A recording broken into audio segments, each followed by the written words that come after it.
Just in time. Hey, Shannon Binns, Executive Director, Sustain Charlotte. Nice to see you. Good afternoon. Al Austin, President of Third Ward Neighborhood. Okay. Good afternoon. Ron Ross from Northwood Estates Community Organization and Historic West End Green District. My name is Gordon Miller, and I'm a member of the public. Felix Obregon, NCDOT. Jenny Noonkester, RSNH.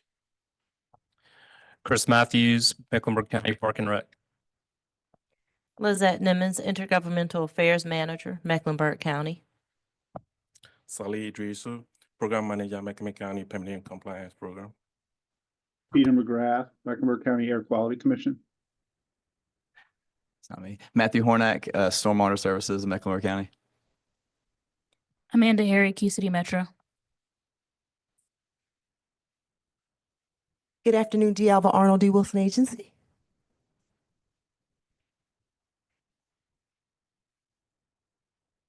So I just want to stand up and say that I wish every meeting was this crowded because this committee is so important for the health and wellness of Mecklenburg County. And we've been working on different plans for so long. And if you read the minutes of the meeting, if you got a hold of those, then you would see that the whole, for the past 8 years, we've been working on protecting our natural resources, but also really, developing a conservation and preservation framework so that we protect our parkland and our natural and our streams and our air and everything else. And so thank you all for being here. It's really important. And hopefully we'll all have time after the presentation to talk. Thank you. So I am going to turn it over to, we're going to start with you, Bert. This is Bert Lynn.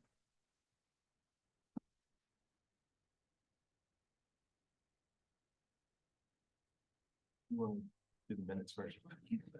Oh, forgive me. I'm so excited about the whole, I'm so excited that all these people are here, for this important meeting. So if you had a chance to read the minutes, I will entertain a motion to approve. So moved. Second. Motion made by Commissioner Rodriguez McDowell, seconded by Commissioner Meyer. All in favor, say aye. And the motion is approved. The minutes are unanimously approved. Thank you. Now we're going to move on to Bert Lynn. And Bert, if you would just repeat your title again. So Yes, absolutely. Thank you. Good afternoon, everybody. My name is Bert Lynn. I'm the Capital Planning Division Director for Mecklenburg County Park and Recreation. And I guess my portion of this section of the meeting will be to talk through some of the impacts or potential impacts to park and recreation properties and facilities based on the initial drawings that were shared out to the public by NCDOT. We go to the next slide.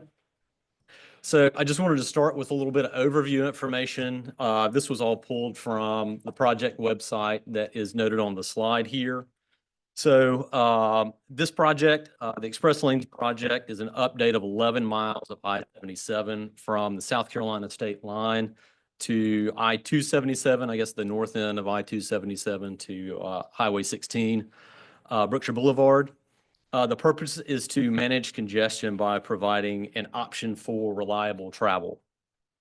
Some of the proposed improvements include construction of express lanes, reconstruction of interchanges and bridges, and access points to those proposed express lanes. There we go. So the schedule is posted on the website. Doesn't go too far out. Of course, I think everybody here is pretty much aware it's still very much in design and everything. So in terms of Park and Recreation's coordination with NCDOT regarding the proposed project, we were first invited to attend a virtual meeting about 2.5 weeks before the public meetings that took place in early November. We were taken through the same maps that were shared with the public during that initial meeting. If you're not familiar with those maps, the proposed project's been shared in 10 sections or maps that are kind of illustrated on the slide here. In some of those locations, there are two options, an on-grade option and an elevated option. Those are only through maps 8, 9, and 10. So those are just very proximate to kind of the uptown area there. So since our first meeting, we've had several virtual follow-up meetings with NCDOT and their consultant and staff to further discuss the design and review revisions that have been kind of proposed to date. We've got ongoing meetings currently scheduled on a monthly sequence right now. Next slide. Thank you. So what I wanted to do is just give a quick overview right now of some of those potential impacts. And I say potential because the project is still very much in design. Nothing has been settled or set in stone yet. The orange circles here indicate impacts or potential impacts to current or future greenway properties or greenway facilities. Those are along 4 corridors. The heaviest impacted one would be Irwin Creek Greenway. Irwin Creek kind of meanders back and forth across both sides of I-77 through the uptown area and then south of uptown. In addition to that, in the red circles here are 11 parks or park properties that are impacted in some way or may be impacted in some way by the project. And these impacts, as they stand today, vary from property needed for proposed right-of-way all the way through to potential full loss of a facility. So before I move, I wanted to share. So the images that I have here are the images that are publicly available on the project website that I had. And I wanted to share what some of the colors mean. That might help kind of understand what this is. So the yellow here is proposed roadways. The red are proposed structures, and there may be existing structures in those areas, but as of right now, those structures would be slated to be replaced at some point. The dark green area, kind of more proximate to the interstate, are current right-of-way areas. And then the lighter green outside of that are proposed right-of-way. There is a slightly more lime green. You'll see at the top of the slide where the golf course is. That's Charles L. Sifford Golf Course. That indicates a park property or a greenway property. So that lighter green color on the bottom of this slide, I think was study area. So with this, let's start to look at potential impacts to some of these existing facilities. So with Charles Sifford Golf Course, the initial plan that we looked at had potential impacts on portions of holes 4, 6, and 7 on the golf course. These were not detrimental. They weren't removing entire holes or anything like that. But because the golf course comes right up to the limited access fence of the interstate, any movement of that fence could impact kind of play within that space. Through our subsequent meetings with NCDOT, some of those impacts have been reduced with revisions that the design team have been working on kind of throughout the process. If you're interested in looking at this in any more detail, you can go to maps 6 and 7 to get a little bit more of where that stands.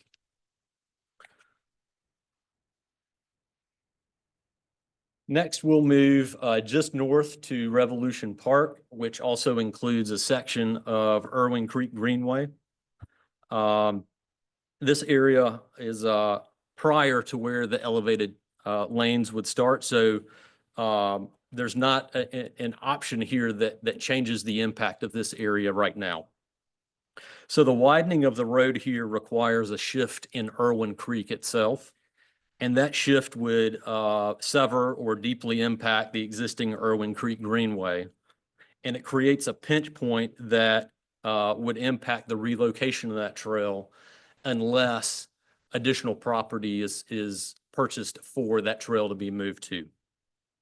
In addition to that, the proposed design may impact the northernmost ball field, baseball, softball field that's there, and the lights that service that field.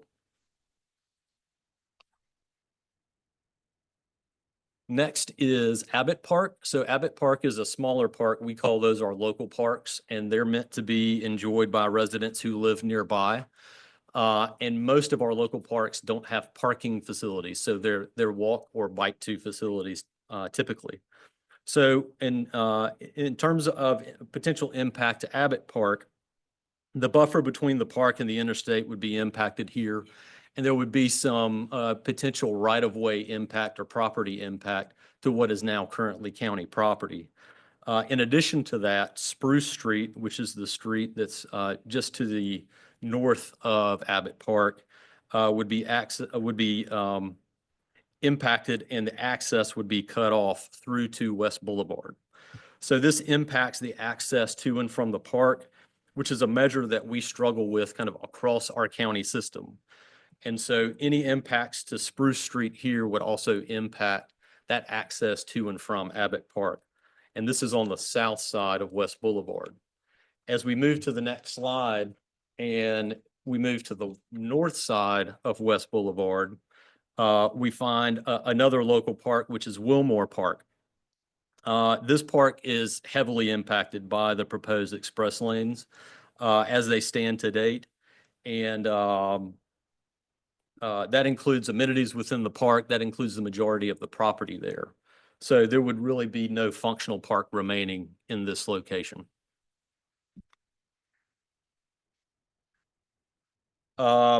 Next, I would say the park that's probably received the most attention is Fraser Park. And the reason it's received a lot of attention is because it is a significant park for residents and visitors of Uptown and West Charlotte. The impacts are a little bit different between what half of the park that you're thinking about. So 4th Street kind of moves through the center of the park. Those two sides of the park are connected via Irwin Creek Greenway under 4th Street there. So the impacts to the south side of the park, so south of 4th Street, remain the same in both the on-grade and the elevated scenarios. These impacts include pinching one corner of the soccer field that's there now. It impacts the lights for the soccer field, and it impacts the loop trail and some circulation kind of through that side of the park. Impacts to the north part of the park, so this is north of 4th Street, are a bit more concerning in the on-grade option. First, the tennis courts, the basketball courts, and the dog park would either require relocation or would be impacted or eliminated from the park in this scenario. There would also be impacts to Irwin Creek Greenway and access points to and from the Greenway there.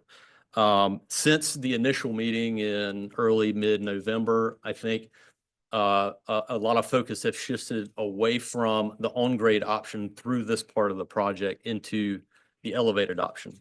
So we'll look at that option next. So you'll see the red and blue lines here represent that elevated option and the alignment of that option. So looking at the impacts north of 4th Street and Fraser Park in the elevated option, the toll lanes cut through the park. We understand that these would be proposed to be between 40 and 60 feet in the air above the park, but still kind of cutting through the park.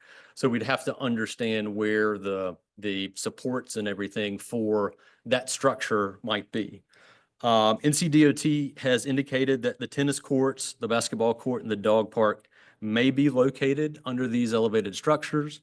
But to date, Park and Rec, our staff have not gone through and studied what impact this might have to those facilities, the location of those facilities if they need to be tweaked, or the user experience kind of when you go out and enjoy those spaces. I wanted to wrap up my part of the presentation with some information on Section 4F of the Department of Transportation Act of 1966. This provision is meant to provide certain protections to public park and recreation lands, wildlife and waterfowl refuges, and historic sites. Section 4F requires transportation agencies to explore options that result in no or reduced impact to these protected land uses. Impacts may be allowed if no feasible and prudent alternative is available, but requires the planning to focus on minimizing harm to these sites. there's basically two types of impacts. De minimis, the first is de minimis, okay? De minimis impacts don't significantly change the use of the site. And so I included a section of the project here on the southernmost end, and this shows some property that is part of Ramblewood Park and Sugar Creek Greenway. So Ramblewood Park is on the north side of Sugar Creek, the interstate, and the impacted land is on the south side. So this wouldn't change the way Ramblewood Park would function. And so this is most likely to be deemed de minimis. Significant impacts, however, we looked at some of the other places like Fraser Park and Wilmore Park. And so there is kind of a process to go through, and I'll just very briefly paint that process. So if an alternative would have only a de minimis impact, it would be selected without further evaluation under Section 4F. If an avoidance between alternatives is determined to be feasible and prudent, it must be selected. If multiple alternatives under consideration impact Section 4F properties and no feasible or prudent avoidance alternate exists, then the alternative that will cause the least amount of overall harm must be selected with potential mitigation of those impacts. And that is a lot of lawyer speak, but that is the way that it's written.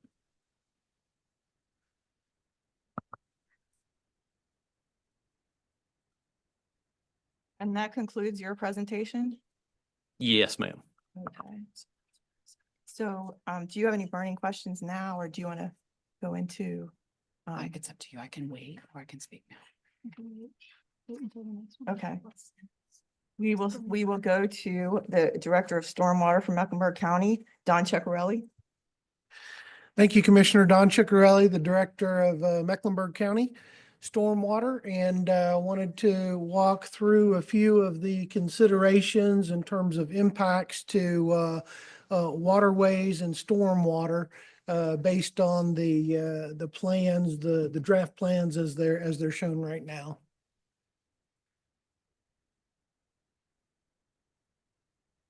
So I wanted to give a brief overview of the streams that are actually impacted by the project. Both options. The main impact is Irwin Creek, which you can see it's highlighted in red, and also some impacts to Kings Branch, Sugar Creek, and a tributary to McCullough Branch. Those are the streams that are in the immediate area of the project, and there are a lot of smaller streams and tributaries, but those are the main ones.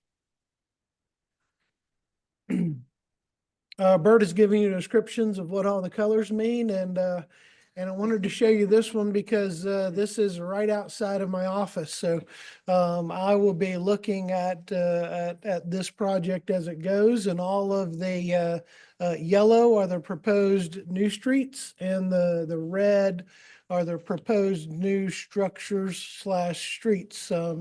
This is actually at the intersection of 77 and Wilkinson. So you can see the impacts there from that section.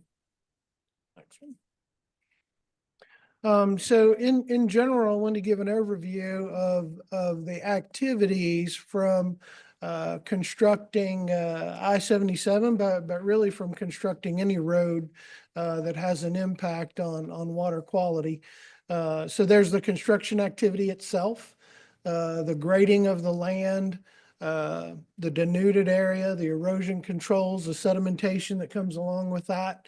There's the addition of built upon area or impervious area that increases stormwater runoff during rain events. There's also the relocating of a section of Irwin Creek that's proposed. There's also a combination of piping streams and what we call daylighting streams that's currently proposed in the proposed drawings at this point. And then also want to touch on a little bit about wetland disturbance. So from construction activity, from the roadways. Just wanted to give an overview of some of the impacts, both I guess impacts on both the positive side and the negative side. So any type of construction activity, whether it's a road or it's a home or a development, is going to expose raw land. And during that process, if it rains, you're always going to have some sedimentation that occurs. That's common to any construction project.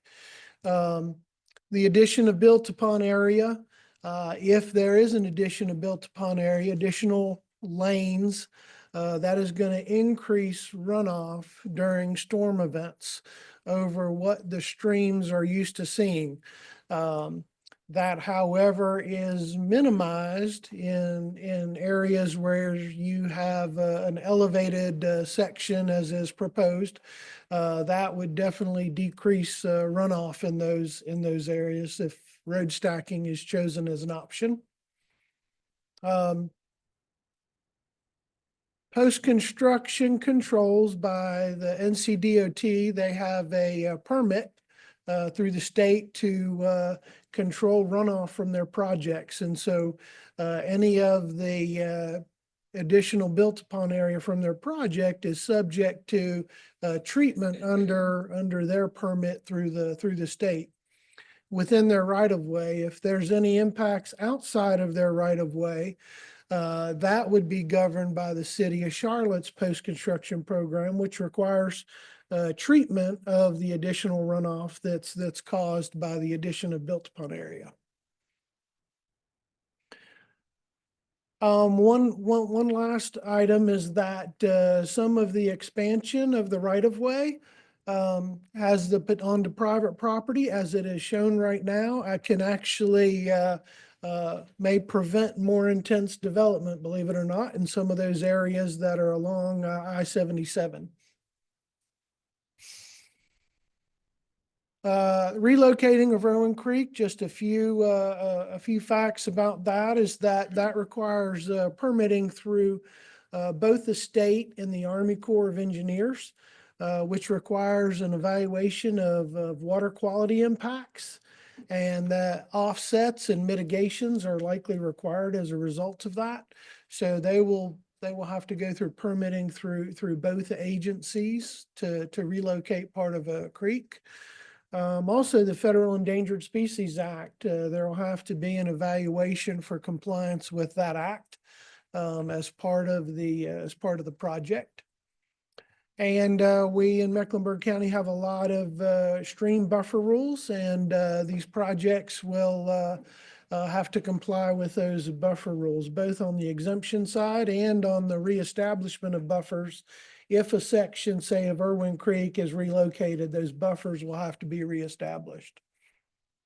Also, in talking with NCDOT, the stormwater division also handles, we're the floodplain administrator for the county. So on the floodplain side, NCDOT is proposing to use two-dimensional modeling.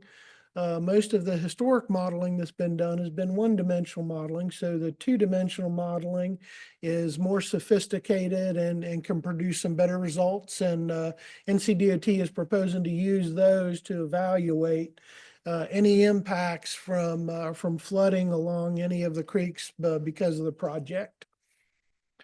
County stormwater staff, my staff will be reviewing the impacts of the increased modeling. We'll be reviewing the modeling that's done, and we will also ensure compliance with the floodplain ordinance. There will be permitting required that my staff will be reviewing to ensure that those impacts don't encroach onto any existing structure. And there are stretches of the road where there are buildings pretty close by, so it's going to be it'll be restrictive in those areas.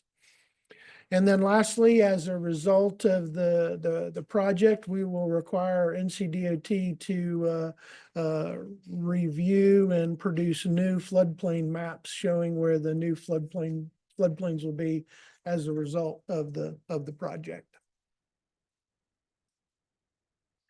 Piping and daylighting of streams in in the preliminary design, there seems to be a combination of both of those. A stream that is piped typically has a decreased habitat for aquatic insects, which are important to the health of the stream. And in the same fashion, daylighting the stream has the opposite effect. There's an increase in the aquatic organisms, and we've seen that as a result of the uncapping of Little Sugar Creek. Has been a really big impact, and it appears that the draft plans right now have a combination of both of those, piping some streams and daylighting some others. Again, the piping and daylighting of streams, like the moving of a stream, will be subject to state and Army Corps permitting. And also our buffer rules will be in place. And additionally, modeling will be required, floodplain modeling for every new structure in the floodplain, whether that's the opening up of the stream by daylighting it, or whether it's adding a pipe or a culvert. And again, county staff will be coordinating with NCDOT on permitting of those changes to the floodplain.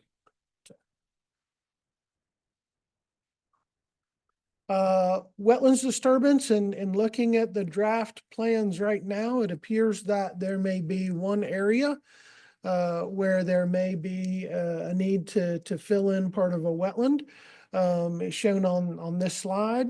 That also requires permitting through the Army Corps and the state, and will likely require mitigation as well. I will mention this, that the wetlands have been identified on this project already, and there has been some changes in the legislation, federal legislation for waters of the state. But it appears to me that most of the wetlands that have been identified will be unaffected by that definition, if that definition should change during this project. So.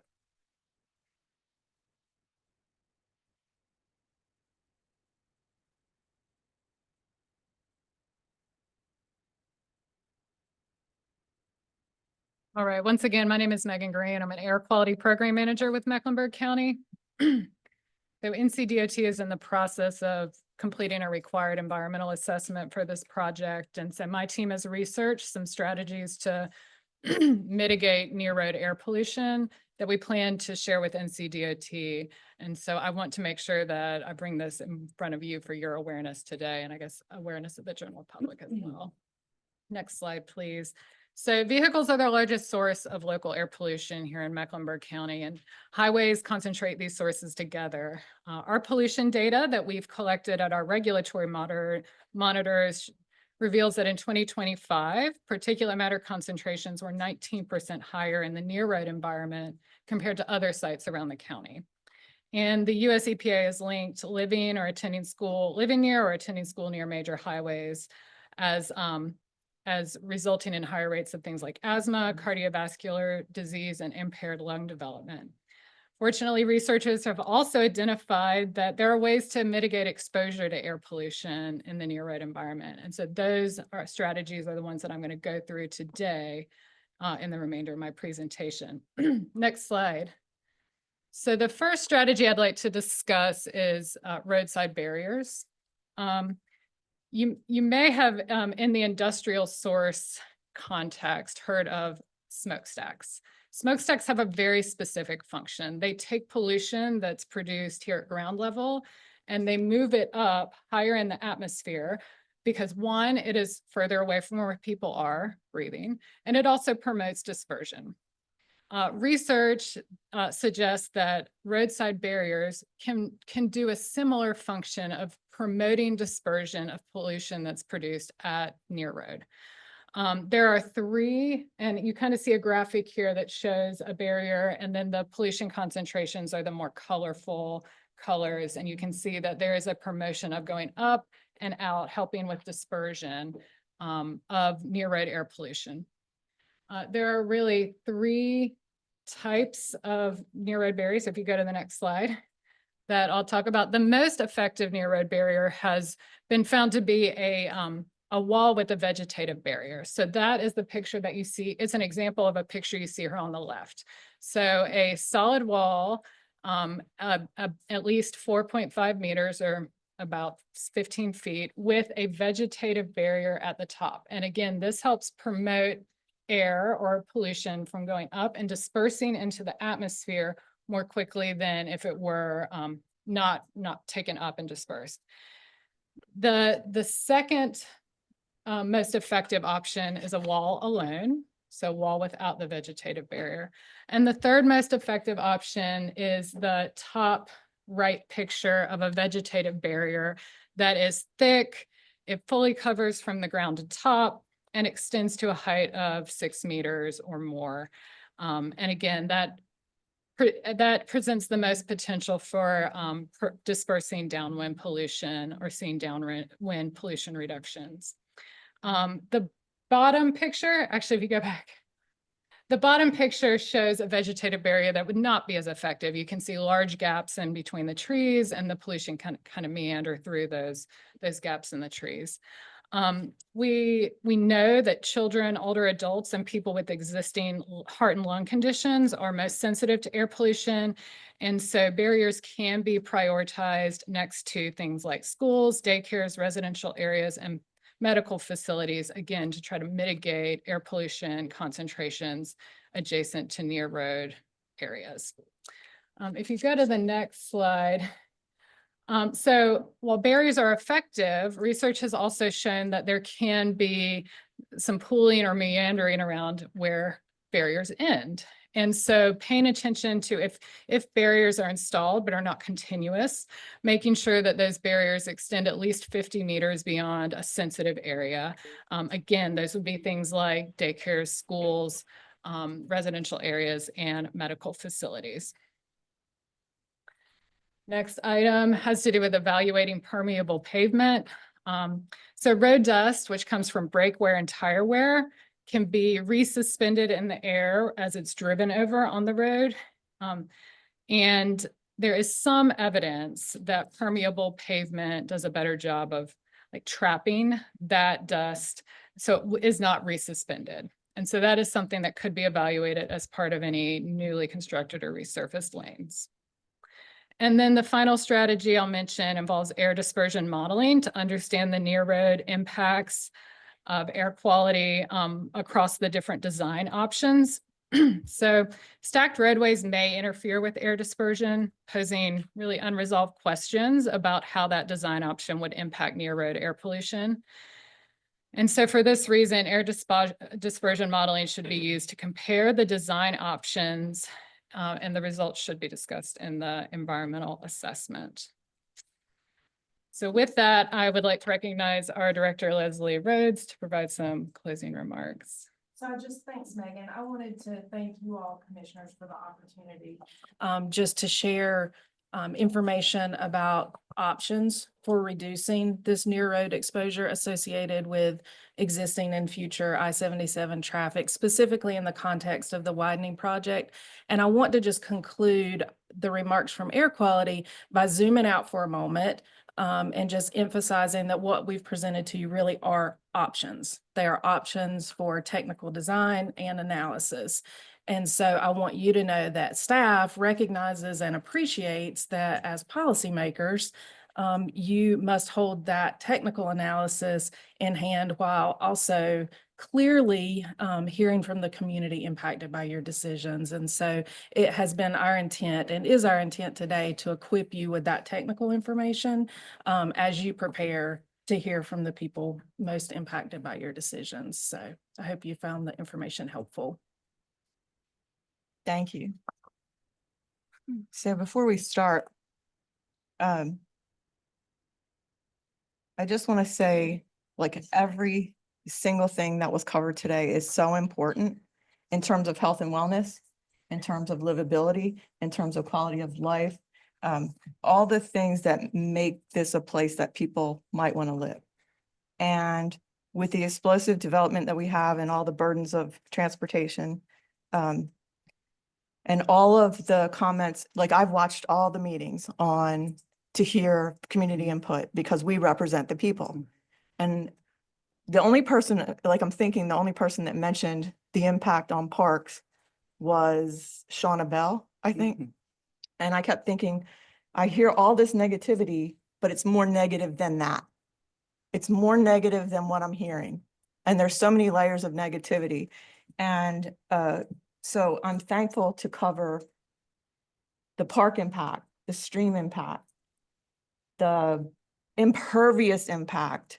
You know, Michelle Alfini saw our retreat and she saw how much impervious. And if you didn't see the retreat, 23% of Mecklenburg County is paved as of the end of 2024. That is unhealthy. And so when I first saw the maps for this project, I knew there would be multiple park impacts. And so I called DOT that day and said, like, I don't say bad words, but I want to say bad words, like stay out of our parks. Stay out of our parks, leave them alone, you know, try your hardest to stay away from our streams. If you're sitting in Don's office looking out the window, like there's a lot of impaired streams looking out the window that we're working on, and this would just make it worse. So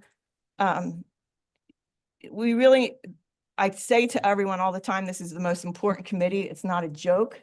You know, the health and livability of where you live, it has to be paramount.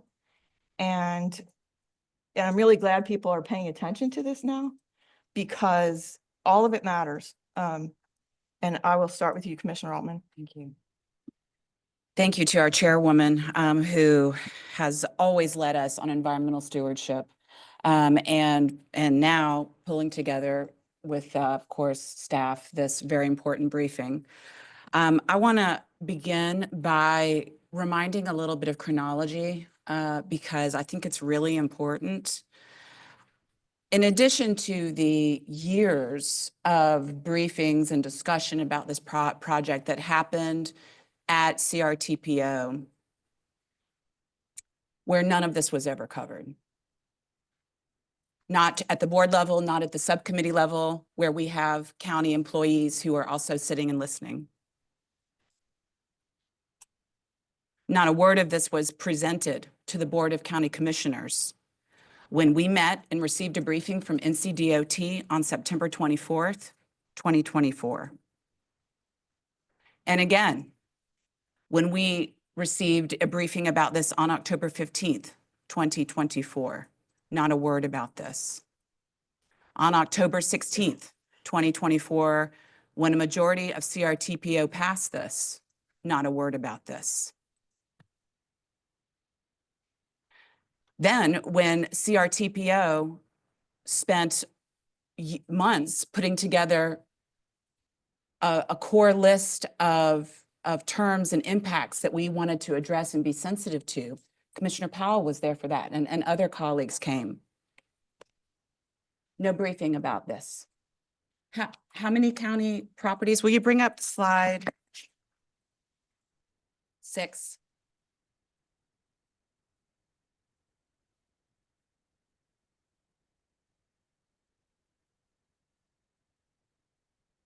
That one. So I can't even count all. Or is the red and the orange all county impacts? So Parks just, yes, right. Parks and Greenways. So my understanding from what you said is the first time Mecklenburg County Park and Recreation received any information was on October 28th of 2024. Is that right? 25. 2025. Yes. So, and that's because you did outreach. Is that right? No, well, I mean, we were invited to that meeting, Okay. but it was just ahead of the public meetings that were held in early to mid-November. Right. And it was after August 15th, 2025, when the RFQ went out and NCDOT argues that CRTPO lost authority. Is that right? I don't know the answer to that. So the first time, the first time that you were briefed about this was what date? October 28th, 2025. October 2025. Yeah. And I will tell you, the RFQ went out 2 months before that. So here's my point. We engaged in extensive discussions about this, and NCDOT disclosed none of these impacts to the Board of County Commissioners or to Mecklenburg County Park and Rec until 2 months after NCDOT now argues that CRTPO lost authority. That is the chronology. And I'm livid about it. Do not ask for partnership. Do not ask for us to work with you when you hide the ball about such tremendously important aspects and considerations until you argue it is too late for us to do anything about it. That's number one. Number two, I will take this opportunity to say that I do not agree that it is too late. CRTPO directed the attorney for that body on February 18th to come back with a legal opinion about whether a resolution, which has a date in it that says after that date it no longer has authority, whether that provides an irrevocable legal bar to rescission. And what that body received back from the CRTPO attorney was just a statement with no authority, no case law, no statutes, nothing. From my point of view, we put the burden on them to say why we lost authority, and they came back with nothing. So I do nothing without my colleagues on the Board of County Commissioners in this regard, and I will be in close consultations with them as we go forward and approach the upcoming CRTPO meeting after I consult with them and get direction from them. But from my point of view, this is very much not over. And I just can't overstate how disappointed I am with where we find ourselves today. Thank you, Madam Chair. Thank you. Commissioner Rodriguez McDowell? Thank you, Madam Chair. Would you please put up slide 28?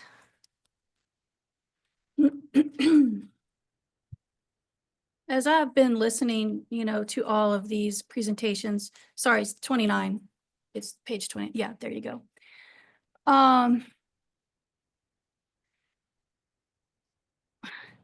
When we hear about all of this impact that is going to occur, not only to our parks, our greenways, but obviously to the folks who live and play and breathe in all of these areas.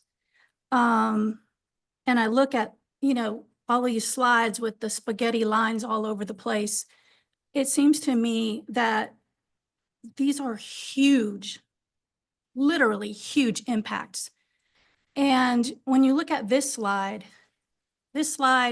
is a joke, because what it really would look like is tons of cars on the bottom part, just jam-packed in there. And then you have the top part looks probably about right. Those folks are the ones who are benefiting from all of this serious, catastrophic impact. It's just those few people up there who will be utilizing this. And so don't tell me that the purpose of this is to manage congestion. That's not going to manage congestion for anyone except those that are willing to pay on the top part there. And so in my view, this is a non-starter, and it always has been. This is not any kind of way to manage congestion. And so when I see all these things about, well, the safety is, it's the highest, this, that is not the point of this project. It does not appear to me to be the real point. And so, I appreciate Commissioner Altman going through the timeline that, we're just getting smacked in the face with this information. And so this has been an extremely disappointing series of events. So I think, redirecting streams, I mean, creeks, like people's homes. This is a bridge too far in my view, no pun intended. Well, maybe it's intended. Madam Chair. Thank you. Commissioner Meyer? Thank you. So I'm just, I hate to rehash what my colleagues have said, but I'm going to have to. I know it's no secret that I have not been in favor of this since the beginning, but it just is getting worse and worse and worse as more information has been coming out. And I feel like a lot of it, like this part, the environmental effects has been very quiet. This is the first we've heard of it. And I understand that our staff has been meeting with DOT, and I get that, but this is the first we've heard of it. And so this is not just a 90-day pause situation. This is stop, reevaluate, and start over, because nobody benefits from this. And so, who does benefit? Car drivers and people who can pay the tolls. That's it. The people who are losing, the people who live in the corridor of I-77, people who breathe, children and elderly. And I understand their barriers, and I appreciate the information on that, but it's not perfect, and we all know it. And at the very least, we lose Wilmore Park and a huge impact to Fraser Park. And who is affected by that? Our neighbors along the I-77 corridor. We have already hurt these for generations. We've hurt these neighbors. We can't do this again. This is just, it's sinful. We are in the business in the county of preserving green space, preserving parks, preserving our creeks and streams, preserving natural habitats. And we're doing exactly the opposite of this. And so we need to stop this project. This 90-day pause is not enough. We need to end it and start over. I understand we have congestion. There are other ways. Let's think outside the box. Back to the drawing board. Thank you. Welcome to Commissioner Arthur Griffin. Glad you're here. Thank you. I'll let you think if you want to say anything for a moment. I catch my breath. Okay, you catch your breath. Yeah. Okay. A couple things. I can't remember if it was last year or the year before, but there's a burden upon our parks, and utility companies and highways want to take the path of least resistance, and quite often looking to green space to expand or go through. And so now we have a highway plan through Bearwick Park. And now you see the impact of this on 11 park properties. We do not have enough parkland to meet the needs of the population today, let alone the future.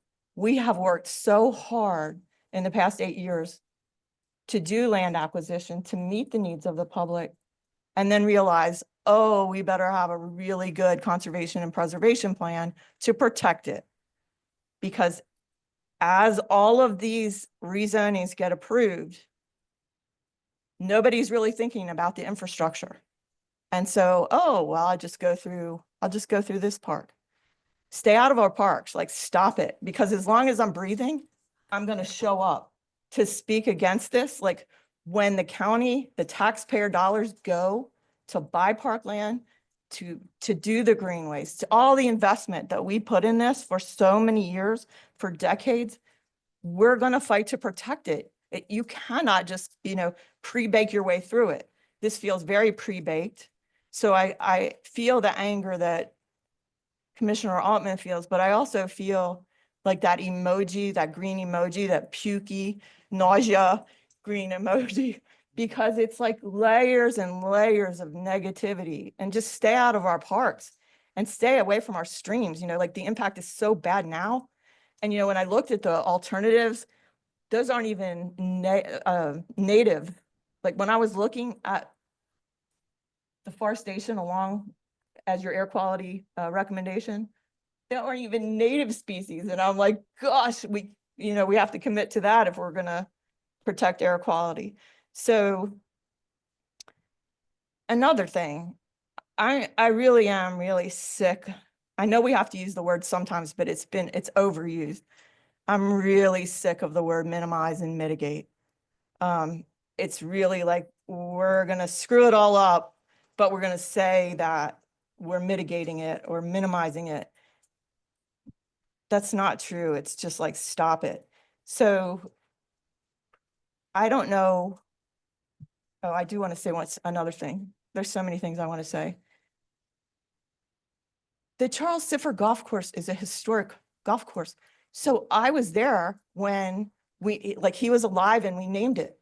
And little impact is big impact, because it's not just the golf course. It's a historic site. The area around the golf course is wildlife habitat. I mean, there's so many things that are impacted. So how do you minimize and mitigate that? It's just like you're coming in and you're screwing it up. So I'm not a fan of this. I don't know how you minimize or mitigate in any healthy way. And it just has to stop. And so it feels very pre-baked. People keep asking me about this. And when you said like, we never heard of it, we never heard of it. As soon as I saw the map, nobody had to tell me it was 11 parks. I just knew the impact was bad. And so I've been asking for information ever since, and I haven't gotten any. So I asked Aaron if we could get staff to do it. And thank you, Aaron, for coordinating all this. And thank you, Bert and Don and Megan and Leslie, because people who work in this care deeply. Like, I love the people that work for Louisa and Park and Rec, because you care about the future. And I think you probably feel the same green emoji, pukey face that I feel, but you can't say it. So you have to work through all these regulations and everything.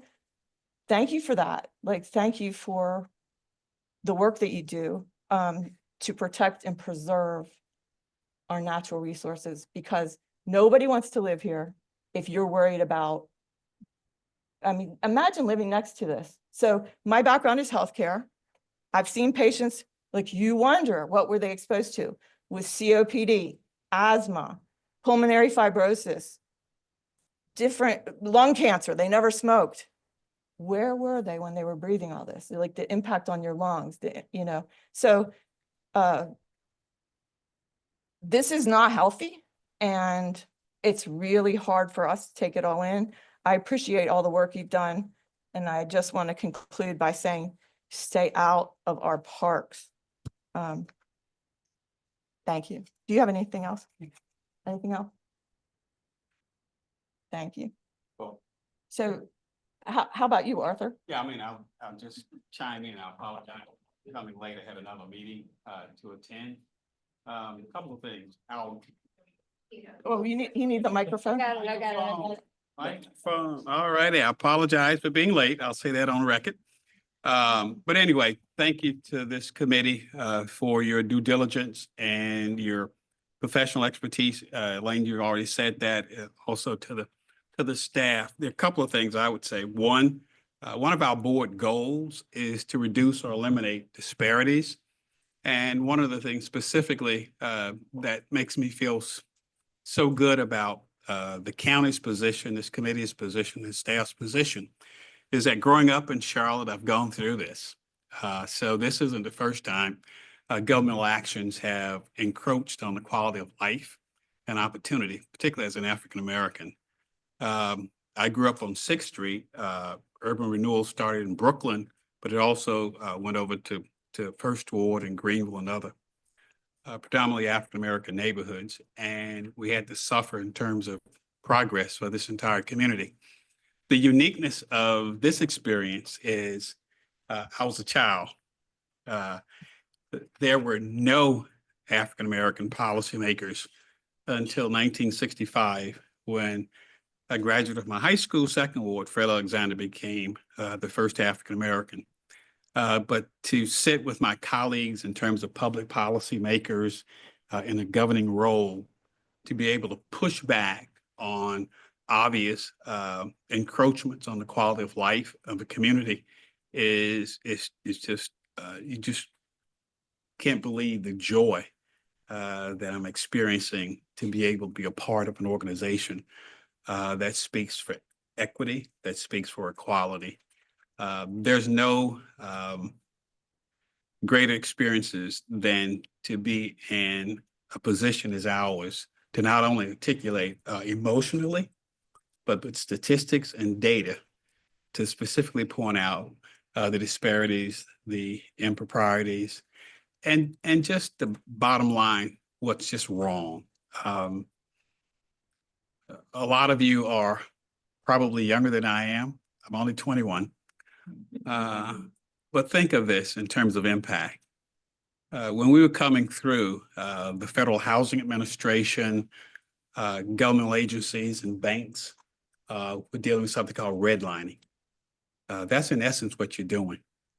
Because when you start putting up air pollution, taking away various amenities and opportunities, it makes that wealth gap grow because of your inability to have a place that's marketable and attractive. So it's much deeper than just a road or a highway, but it's about the quality of life that all residents of Mecklenburg County should have an opportunity to experience. So I'm excited to be in this position. I'm just endeared to my colleagues on the Board of County Commission. And I think the action that we took months ago, maybe years ago, to direct our representative on CARPO to vote no is legitimated from all of the research, all the action and the community's response to date. So as someone who's gone through urban renewal, as a native Charlottean, I can tell you deja vu this time is a little bit different because I'm not a child and I sit in a policymaking position. So thank you, Madam Chair, for giving me a moment to express my concern. But when you talk about Charlie Sifford, when you talk about recreation and open spaces, you talk about the quality of life, the data, the empirical data is here about asthma, chronic respiratory problems in certain areas. We tried to fight it as kids when there was no 85. Could y'all believe that? Anybody around where there was no 85? There's no 77. I was, okay? So all of a sudden, where's 85 and where's 77? Where's all of this stuff? It's on the west side. And it's just great to have public policymakers now on this side of the table to be able to advocate for justice. And I just feel great to be a part of it. Thank you, Madam Chair. Thank you. And thank you for bringing it up because justice matters. Listening to community voices matters. You know, we represent the people and I think people try to shush us and we're unshushable. Thank you. All right. Are you ready? All right. We're going to move on to a new presentation. If you want to introduce it. Sure. We have with us Taylor Mebin from Stormwater Services to talk about public education. Thank you. We're gonna change gears a little bit. Talk about something a little more uplifting. But hi, I'm Taylor. I work in a Stormwater Services Education and Outreach team, and I am super excited to talk about some of the initiatives we have in terms of connecting people to their waterways, and some of the exciting things we have coming up this month. So this is just a quick snapshot of our reach. We reach a lot of people. We're a small but mighty team, but we do all sorts of things to reach those people. We go into public schools and teach about water quality pollution prevention. We give presentations to HOAs and other community organizations. We try to attend as many events as we can, tabling. We have so many volunteers across all of our programs, which I'll give you guys some details about. And through those programs, we have collected and diverted over 74,000 pounds of trash. That's around an average each year from our streams and cared for over 3,400 trees. Next slide, please. So I'll give just a short snapshot of our educational programs, and then I'll go into detail on our public involvement programs.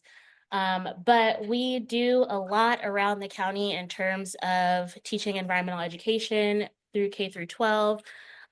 We have programs geared towards giving students of all ages just some hands-on opportunities with our waterways, both in classroom and out of classroom.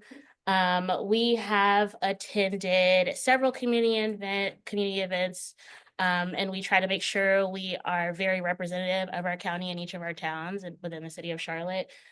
So we attended our Touch a Truck Festival, which is held through Solid Waste. We get kids on our boat and family members to see and come talk about what we do to help monitor our waterways. We've attended festivals like the Olaf Festival in the past. We do a lot of Earth Day festivals. We try to make sure we're present at festivals geared towards celebrating our pets so we can do education around pet waste. So there's that. And then we have educational outreach geared towards commercial and municipal education for pollution prevention. Next, please. This program, our goals surrounding our environmental justice action plan are all centered, one, from the county's initiative for environmental justice, and some of the goals that were given to stormwater.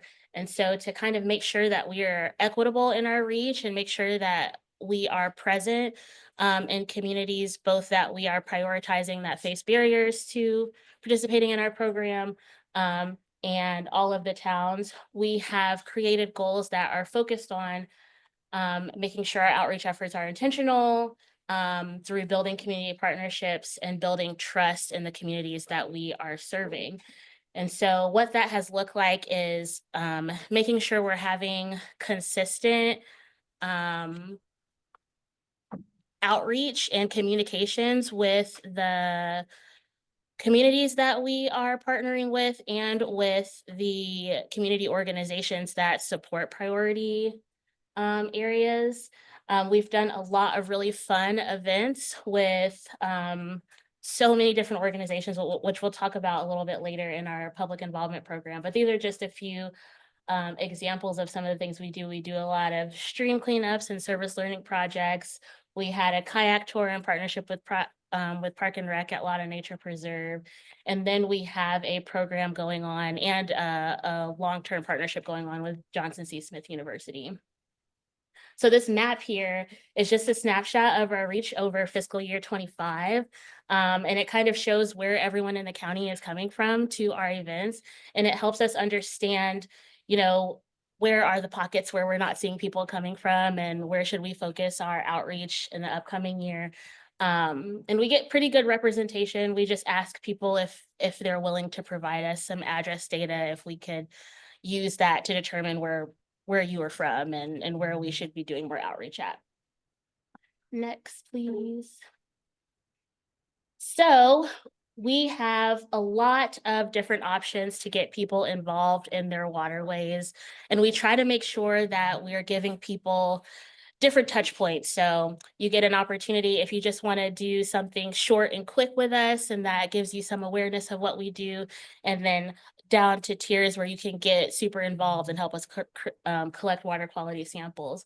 But overall, these programs are meant to, one, raise awareness about the streams that are generally probably very close to you. We have a lot of waterways running through our county. To involve people in the work that we do in a way that is meaningful and in a way that they can see the change that they are making positively on our waterways. We want to make sure we're building community in the events that we're hosting and that the behaviors can change from people getting involved in some things that we're doing. So hopefully, once you get involved in something like a stream cleanup, you don't litter anymore. And then ultimately, we want to empower stewardship. So a lot of our programs, there are options for us to host, but then there are options for you to get involved and create those opportunities for yourself and your community. Next, please. So I'm going to go through a couple of our programs in a little bit of detail just so you can understand what they look like. This is our Adopt a Stream program. This is probably our largest program that a lot of people like to participate in. over 2,600 volunteers over the past year, with over 205 cleanups. This is an opportunity for people to take ownership of the creek that they live by or a creek by where they work. They are responsible for cleaning it up twice a year, and then we partner with solid waste to help pick up that trash that they collect. And all kinds of groups are involved in these initiatives. So there are a lot of corporate groups around Charlotte. They get to advertise the name of their business on a sign, on a Adopt a Stream sign by the roadway, which is a nice perk. If they come out and help us remove litter. We have a lot of school groups. We have a lot of key club organizations, small and large groups. So good range in Adopt a Stream. Next. We recently renamed our tree maintenance program to Roots for Rivers.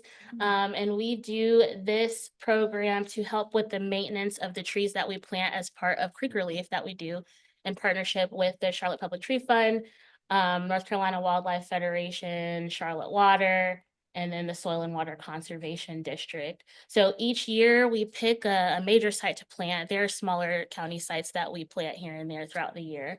But in the fall, we plant a big one. The last one was at Mallard Creek near University. And we get over somewhere between 150 to 200 volunteers to come out and plant trees. And during that process, they learn about why we're planting in the floodplain and how that helps build wildlife habitat and what that does for water quality with removing pollution and creating a buffer for streams. And it is a great way for people to get their community groups together and come out and bond over a common goal. Next.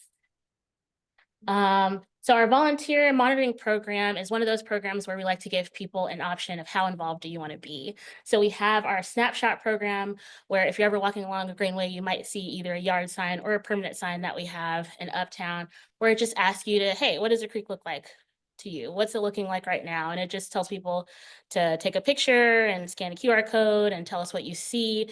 And it really is a very easy way to get people to just get out of their tunnel vision while they're walking along a greenway and see what's around them, see all the resources around them that the county employees are trying to help protect. So there's that program. We have our chemical monitoring and visual assessment program where people can choose a site that they want to monitor, and we give them a chemical kit and tell them how to use it so they can collect a water quality sample. And then we have branched into collegiate monitoring, which we're super excited about, where we've initially partnered with UNC Charlotte and some of their classrooms to monitor the stream on their campus. And they are specifically looking for UNCC and JCSU students are specifically looking for fecal coliform. So they are taking samples and we send them to Charlotte Water and they process those results. And that's helping us both in the Mallard Creek watershed and the Irwin Creek watershed where JCSU is to understand and add to our fecal monitoring or our fecal modeling. And that helps us understand sources of fecal coliform in surface waters. So that has been a blossoming relationship between UNC and JCSU over the past couple of years. Next. So storm drain marking and adopt a drain is our option to get people to understand where the water is going from where you're standing. So we learned that a lot of people do not necessarily know what happens when water goes into a storm drain. They think something magical occurs and it gets cleaned, but it doesn't. And so this program really does help people get a more in-depth understanding of our infrastructure. And it allows us to provide additional education to people who walk by those drains with a placard that says, hey, the storm drain goes to a creek, please don't dump anything in it. You're going to affect wildlife and the stream that it leads to. Next. And then all of these programs we include in some way in our hosted events. We host an event at least every second Saturday or last Thursday of the month. And we make sure we are intentional about where we're hosting them. We try to host them, one, depending on the time of year. If tree planting or tree maintenance is needed, or we try to make sure that we are being representative of where we are in the county. So we have watersheds that we focus on each year. We want to make sure that we're focusing on those priority communities. And then we want to make sure that we have presence across the towns and the city of Charlotte. And so we host a lot of events, which is a big uplift, but we're able to do it with the help of our partners. So this is a short list of the people that we've partnered with over the past year, and it changes each year. Of course, we have our staple partners, which is Park and Rec, because we do a lot on their properties. And they've been such a great partnership. And then we have our major events. We've got our Creek Relief at the end of the year, and then we have our Creek Week. So we've got our Creek Week coming up very quickly, which gives me a tiny bit of anxiety because we're in major planning mode. But this is our week to shine. This is our week where we try and bring people together to celebrate our creeks and our waterways through education, through volunteerism, and through environmental stewardship. So here's a full list of our calendar, and I think you all got a flyer. But we're kicking off with a runoff, our first ever 5K that we're doing in partnership with Florida Nature Preserve and Soil and Water Conservation District. We have events that are centered on cleaning up creeks and litter pickup in partnership with Keep Charlotte Beautiful and Park and Rec. It runs the gamut. We're doing learn to fish opportunities where we'll teach you how to fish. You come out and learn from our staff and from the UNCC bass fishing team. We'll do some tree plantings and some tree maintenance events. And then we end with our big spring clean. And that's where we have a site. We have 8 sites around the county where we are specifically focused on removing as much litter as we can between 9 to 12 that Saturday. And this is just a list of some of the organizations that we've partnered with to do all these amazing things throughout the week. I think that's it. Yes. So that was short and sweet. I do want to thank you guys for the opportunity to come and talk about some of the amazing things that we do. And please ask me any questions that you have. Thank you. So I have planted trees with the Charlotte Tree Fund for, I feel like, most of my life, ever since they started. And this work is significant. You should write how many trees were planted by different entities, because Charlotte Public Tree Fund is amazing. They even sent me an email yesterday about an opportunity, and I haven't really read through the details, but all the kids in my neighborhood know all about trees now because I drove them when they were little kids, and now they're all adults and they're like, is my tree still alive? Or I drove by and I think that was my tree. So they're very proud of it. It's a great thing that you're doing. Thank you for that. Thank you. Commissioner. Thank you. Altman? Thank you. Thank you. If you're media, do you mind raising your hands? I know we have at least many have left, but I want to recognize the ones who are still here and say thank you for still being here, because the work of the second presentation is really, really important. And we can't reach the community without you. You know, things like Creek Week and when the community comes together to pick up trash along a creek, that really is the best of humanity. That's the best of our community. You know, picking up trash and beautifying our precious natural resources is an example of service that almost gives more to you, the individual, than it even does to the thing you're benefiting. It's a wonderful opportunity to really improve your world. So thank you for doing the work. You did an amazing presentation, and I hope somehow, some way, there can be a line in your stories about I-77, about the other great work to help promote it, because we want people to know about this very much. Thank you. Thank you. Commissioner Rodriguez-McDowell. Thank you. And I want to say thank you to you for a great presentation. And I really love what you said about once people participate, and it looks like you have a lot of participation with folks, and I'm really glad to see that. Because once folks participate, there's less of a chance that they're going to be polluters.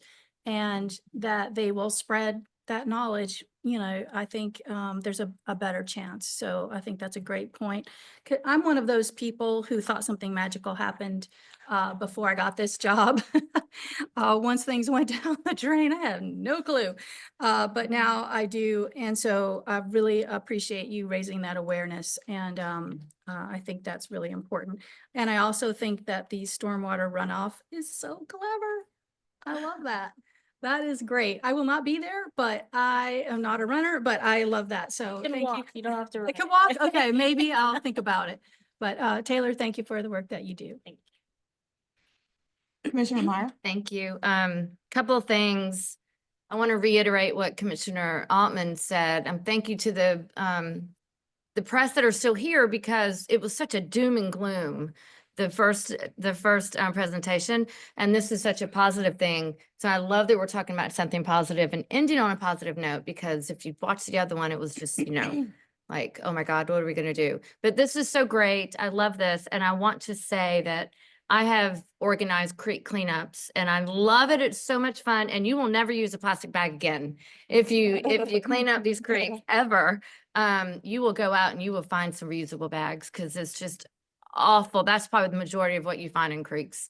And I'm always amazed how you find things like pallets, huge pallets and tires in our creeks.